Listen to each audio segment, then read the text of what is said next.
Quand on s'est vu comme ça, qu'est-ce qui t'a plu? Et c'est pas moi. Tu m'as dit je portais une jupe, une petite jupe que mes jambes étaient mignonnes. Tu as 1m53 qui m'a plu. Je ne fais pas 1m53. Ah non, je ne fais pas 1m53. Commence pas avec les sujets qui fâchent là. I was nobody. You made me somebody. It is our glory. Hello mes colorés, j'espère que vous allez bien. Alors aujourd'hui je suis pas seule, je suis avec mon mari, mon chéri d'amour. On va faire... Oui, d'amour. C'est quand l'amour est trop. De temps en temps, il se présente sur la chaîne. Et maintenant, il est de plus en plus présent sur Instagram à travers des vidéos cuisine. Donc si vous ne me suivez pas encore sur Instagram, c'est le moment de me suivre. C'est de la couleur dans nos vies. Regardez comment on est assorti. On a porté de beaux suites. Ce sont des suites de chez Nouvelle Allure. Donc moi, je porte Mélanine. Et lui, il porte Gentleman. Alors, on va faire une vidéo FAQ. Je vous ai demandé sur Instagram, en story, de me poser toutes vos questions. Donc j'y vais directement. Comment vous êtes-vous rencontrés? Ça, c'est la question qui me met tout le temps. Pourquoi tu rigoles? On dit comment vous êtes rencontrés, tu rigoles? Parce qu'à chaque fois, je dis une bêtise avec ce truc-là. Alors, comment est-ce qu'on s'est rencontrés? Sur Mythique. Quand tu fais la publicité des gars, ils nous ont payé. Sur un site de rencontre, tu dis, ils n'ont pas payé. On n'a pas fait la pub pour eux. On s'est rencontrés sur un site de rencontre. Bon, il a déjà dit le nom, c'est pas grave. Qu'est-ce qui vous a plu chez l'un comme chez l'autre lorsque vous êtes rencontrés? Je pense que moi, ma réponse, je la connais déjà. Qu'est-ce qui m'a plu chez toi quand je t'ai rencontré? Mon sourire. Ouais. Il a même un beau sourire. Bah, se voit moi, j'ai trop grossi. Qu'est-ce qui t'a plu chez moi? Tu rigolais tout le temps. Dès qu'on s'est rencontrés, je rigolais. Tout le temps. Moi, je crois que t'allais me dire c'était mes jambes. Tu m'as dit j'ai porté une petite jupe qui était trop mignonne. Mais au début, je n'ai pas vu tes jambes. Oh, mais quand on s'est vu, dès qu'on s'est vu, qu'est-ce qui t'a plu? Non, moi, c'était déjà au départ. Tu rigolais tout le temps. C'est pour ça. J'ai pas de truc particulier. Mais quand on s'est vu, qu'est-ce qui t'a plu? Rien ne t'a plu. Quand on s'est vu comme ça, qu'est-ce qui t'a plu? Et c'est pas moi. Tu m'as dit je portais une jupe, une petite jupe que mes jambes étaient mignonnes. Tu as 1m53 qui m'a plu. Je ne fais pas 1m53. Ah non, je ne fais pas 1m53. Commence pas avec les sujets qui fâchent là. Je fais pas 1m53, t'es sérieux toi. Mais qu'est-ce que t'as plu chez moi quand on s'est rencontrés? Ta petite taille. Oh, tu me fatigues. Quand tu commences à chercher ce qui plaît chez quelqu'un, c'est que t'as un souci. Ok, dis ce que tu veux pour te sauver la mise. Regarde comment elle est ta maman. Qu'est-ce qui t'énerve le plus chez moi? C'est comme ta fille. C'est comme ma fille. Ouais. Ça veut dire quoi? Quand on te dit arrête, oui. Tu continues. Quand on se fâche, arrête. On a fini, arrête. Non, tu continues. Et tu continues. Et tu continues. Et tu continues. Et Naomi a fait pareil. Parce que pourquoi des fois, tu veux que ça arrête? Quand toi tu dis ça non, arrête. mais on parle plus et d'un seul coup tu reviens et tu continues, tu continues, tu continues, tu continues. Mais c'est que la pilule n'a pas été digérée. Vaut mieux parler. Prends un peu d'huile d'olive la prochaine fois, la pilule elle passe mieux. N'importe quoi. Qu'est-ce qui m'énerve chez toi? Tu es têtu? Non. Et toi que tu as têté. Je trouve qu'il parle beaucoup plus que moi. Je me disais que je parlais déjà trop, que je voulais un homme qui était très calme et tout. Et finalement, c'est moi qui suis la plus calme de nous deux. Non. À vous? Non, arrête. C'est parce qu'elle devant une caméra qu'elle t'a fait comme si... À vous quoi? Mais pour de vrai, qui est plus calme? Moi je suis très calme. C'est toi toujours dans... C'est quoi la définition des calmes? C'est quoi la définition des calmes? Ben quelqu'un comme moi. Oh là là.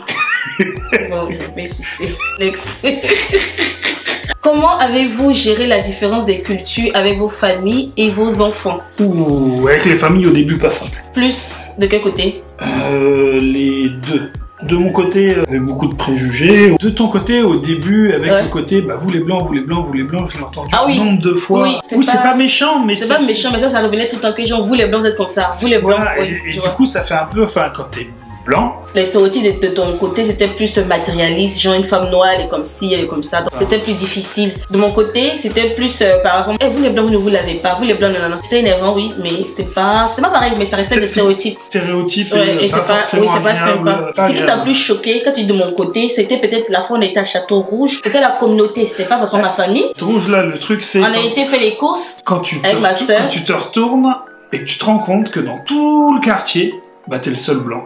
Non, mais ce qui t'a choqué, c'est pas le fait d'être le seul blanc. Non, mais ça déjà. C'est parce qu'il t'a appelé Blanche-Neige. Déjà, ça m'a choqué dans le principe où bah, je comprenais ce que tu pouvais ressentir quand je t'emmenais à la campagne chez mes parents en disant oh, ah ouais, effectivement, dans ce type de couleur, je suis le seul. Ouais. Et ouais, le grand Sénégalais, Blanche-Neige, je t'ai perdu. Ouais, il t'a dit, et Blanche-Neige, tu t'es perdu. Tu as dit non, chérie, je suis avec ma femme. C'est ça. Ouais, je pense que cette fois-là, ça nous avait choqué tous les deux parce que moi aussi de mon côté, j'ai eu en retour quelqu'un qui me disait ouais, tu laisses tes frais, tu vas te mettre avec un blanc. Mais au niveau de nos enfants, on va pas préjugés du côté noir des hommes ou de toute façon. Quand tu es avec un blanc, il va pas bien, il va pas te satisfaire. Voilà. Il va pas bien mon goût.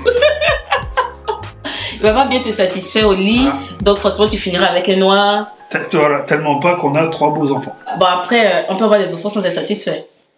Mais dans mon cas, ouais, t'as fait un bah oui. Non mais...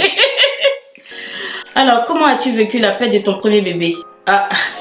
Bah, comme pour beaucoup de femmes, c'était difficile. Ça l'est toujours. Ça l'est toujours. Après, en couple, on l'a vécu différemment, je pense. Moi, j'ai eu la chance de commencer le travail automatiquement. Ouais, c'est ça. De commencer le travail tout de suite dans la foulée. Et du coup, c'est plus facile à encaisser. Et moi, je suis restée seule à la maison, donc c'était plus difficile à encaisser.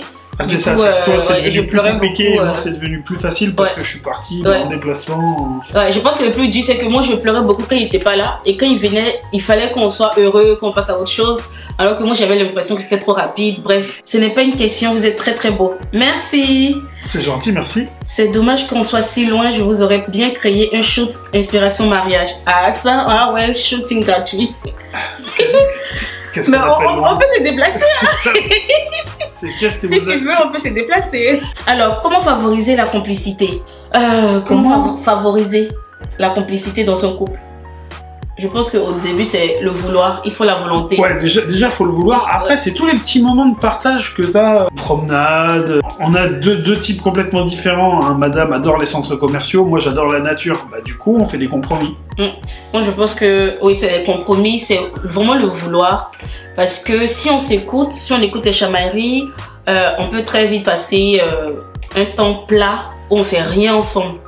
Donc, c'est vraiment vouloir cette complicité. Quand on fait rien ensemble, ça ne fait qu'accentuer l'éloignement. Ouais. Plutôt que de rapprocher ou quoi que ce soit. Oui. Et puis, je pense qu'il y a aussi le fait de s'intéresser au centre d'intérêt de l'autre. Je sais que, par exemple, moi, les jeux vidéo, c'est pas mon truc, mais pour ce Noël, le Père Noël, de ma part, a donné un jeu vidéo à mon mari, chose que j'avais jamais fait. La console, carrément. Voilà, donc je me dis... oui, le jeu vidéo, c'est juste la cassette. Oui. Oui, c'est vrai. C'est la console plus voilà. le jeu. Oui, voilà. Donc la console, le Père Noël lui a offert ça. Et de mon côté, il s'implique davantage dans la création de contenu. Et du coup, ça fait que moi, quand je le vois en train de faire la création de contenu, je me dis, c'est trop mignon. Il fait pour sa femme. Et moi, je suis assez gnognon. Donc, ça fait que quand je le vois en train de faire ça, tout de suite, il me plaît davantage. Et du coup, j'ai envie de passer du temps avec lui parce que quand on est à deux, du coup, on parlera des choses, pas forcément qui l'intéressent que lui, mais qui m'intéressent aussi. Donc, je pense que c'est ça pour créer la complicité, c'est, comme tu as dit, des compromis. Et puis, s'intéresser aussi... De toute façon, on peut pas... S'intéresser aussi au... C'est pas possible de faire que pour l'un ou que pour l'autre. Ça, c'est pas possible. Ouais. Comment être unis, même face à des conflits? Bon, c'est une question pertinente. Là, c'est le cas de dire, comme tu disais tout à l'heure, faut laisser le temps des fois que la pilule elle soit passée, et puis après, il faut recréer ces petits moments, ces petits trucs. Après, c'est complexe, hein, parce que chaque personne est différente, chaque couple est différent. Faut pas partir sur des normalités. Oui, il n'y a pas de truc standard pour la formule qui marche.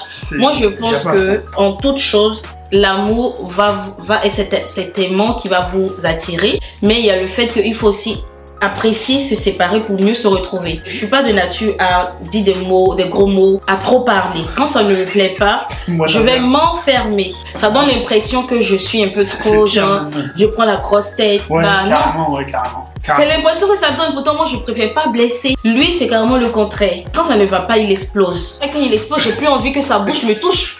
J'ai plus envie que sa bouche m'embrasse. Il faut être fidèle à soi. Si pour toi, la manière de vivre, quand il y a des défis, c'est l'explosion, explose dans ton coin. Faut pas exploser sur l'autre. Donc du coup... C'est quand tu exploses sur l'autre que ça crée des problèmes encore. Tout à l'heure quand je disais que j'étais calme, on rigole.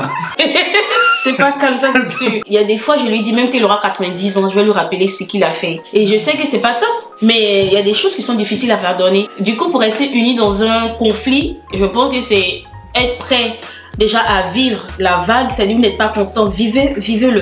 Ça sert à rien de mettre sous le lit. Prends ton surf et affronte la bague. Vivez ça et puis après être prêt à pardonner. C'est ce que moi je peux dire pour rester unis face à un conflit. Sur la bague. J'aimerais bien que vous parliez de la sexualité après un bébé dans le couple. Je veux beaucoup en savoir. Une période où c'est plat quand même.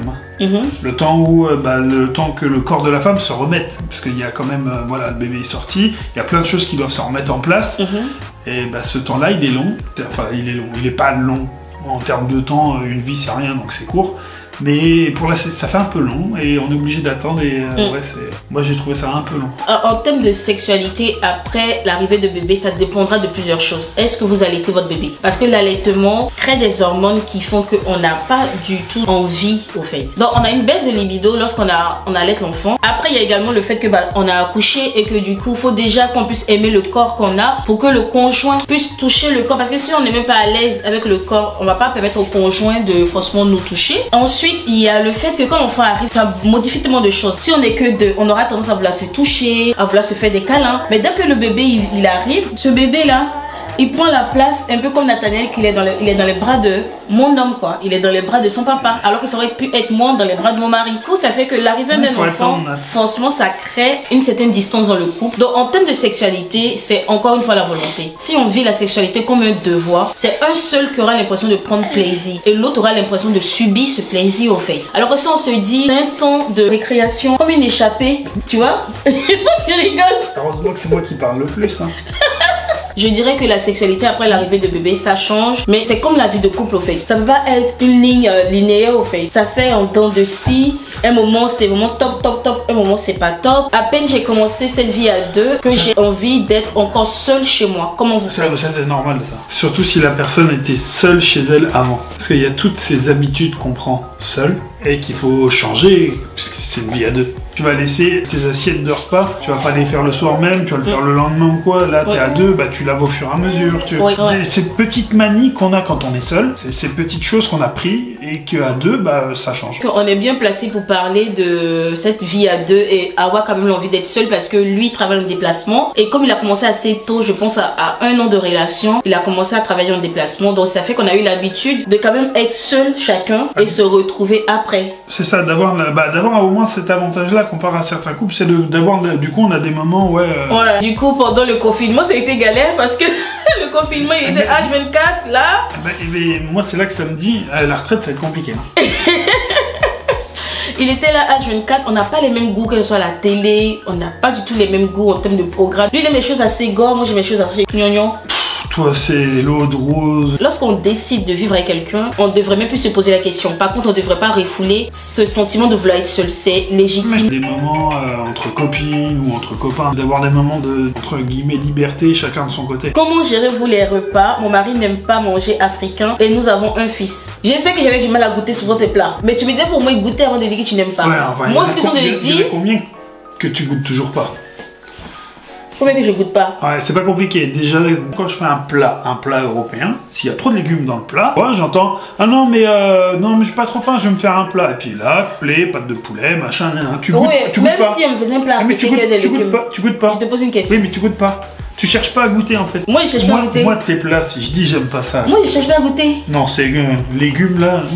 Moi je suis pas très. Qui a mangé le brocoli la fois dernière?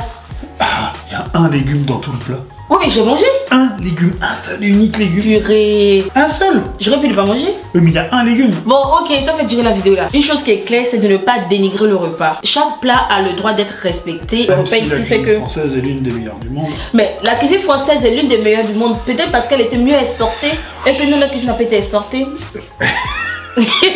N'importe quel plat, il faut les goûter. Après, chacun a le droit d'aimer ou pas aimer. Je me souviens du tout premier repas avec ta maman.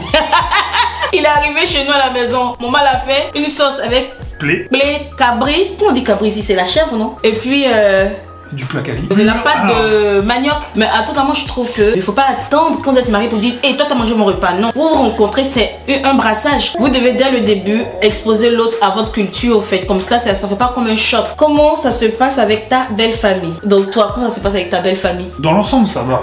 Il y en a des divergences, des conflits sur de la façon dont on voit les choses avec ta maman. Mais après, elle est plus vieille, on est plus jeune. Tu dis qu'elle est vieille là. Je dis qu'elle est plus vieille. J'ai pas dit elle est vieille, elle est plus vieille. Elle n'a pas le même âge et pas la même culture au départ. Je pense que de part et d'autre, oui, chacun a eu des clashs avec la belle famille. Moi, de mon côté, bah, les clashs ont été plus virulents parce que j'ai fait jusqu'à 2 ans, je pense, sans parler à tes parents. Ouais, alors après, c'est beaucoup sur de l'incompréhension des deux côtés. Le gros clash, je me suis mis des deux côtés. Il n'y a pas tort des deux côtés, en fait. Il y a surtout... pas tort. Ni d'un côté ni de l'autre, il y a une très mauvaise incompréhension des deux côtés. Ok, on va prendre ça comme ça. Ce qui compte, c'est qu'aujourd'hui, ça va. Aujourd'hui, chacune de nos mamans savent quelle place elles peuvent prendre dans notre relation. Alors qu'avant, on leur donnait peut-être trop de place à nos débuts. Donc, à leur donner trop de place, ça a créé des clashs. Parce qu'arrivé un moment, nous, on avait grandi en tant que couple et on voulait être vraiment décisionnaire de ce qu'on voulait dans notre vie. Sentez-vous intégré dans la vie de l'autre? Coutume, religion, famille. Alors, la culture, moi, je me sens intégrée. Hein. Ouais, tu rajoutes des R dans les mots, il n'y en a même pas. Quand je suis arrivée de Côte d'Ivoire, on m'a dit Kiki, on ne te comprend pas parce que tu ne mets pas les R. Ah bah, fallait pas me dire 2 fois. Maintenant, il y a les R un peu partout, un peu trop d'ailleurs. Ouais, des fois, dans des mots, il n'y a pas de R. Mon chéri. Je trouve que tu es intégré parce que quand tu vois une tata... Tu me dis souvent trop d'ailleurs. Oui, ça m'énerve. En fait, ce qui m'énerve avec lui, c'est que quand il va voir par exemple un tonton, il peut dire bonjour tonton, comment vous allez? Hey tonton, comment est-ce que ça va? Il va prendre l'accent alors qu'on n'est pas reparti à Abidjan. On n'est pas reparti à Abidjan. Ça m'énerve. Il m'a dit oui tata. Mais ce que j'apprécie, c'est que il a compris que par exemple chez nous, en signe de respect, on dit tata. Moi, ma belle-mère, je voulais l'appeler maman. C'est elle qui m'a dit non, tu m'appelles pas maman, tu m'appelles pas mon prénom. Sentez-vous intégrer au niveau religion. Je vais pas parler de religion, je vais parler de spiritualité. On se sent intégré dans le sens où on peut prier ensemble. Je vais pas lui imposer quelque chose, il va pas m'empêcher non plus quelque chose. Quelle était la réaction de vos familles respectives? Je pense que vous l'avez dit, genre quand on a présenté que genre par exemple l'autre est noir, que l'autre est... Ah, ce côté-là, oui. Ouais, quelle était la réaction? Ouais, c'est pas qui a pensé au départ. Moi je sais pas, moi j'étais pas avec toi quand tu as appelé ta maman pour lui dire il y a cette petite minute là. Après mes parents étaient habitués. Ouais. Côté noir. J'ai pas nous verser ta liste ici en avance quand t'as demandé. Moi je te dis, demande-moi. Ils étaient habitués. Mais pourquoi tu utilises le mot habitué? Parce qu'ils ont. Parce que j'ai. Faut dire juste ça n'a pas choqué tes parents. Ça, oui, si tu veux, ça les a pas choqués. Ça n'a pas choqué, ça t'énerve. Je n'ai pas demandé à ce que je sois ta première copine. Après c'est dans tous les cas, c'est moi ta femme. Voilà, ma première femme, bah si c'est toi, c'est la seule.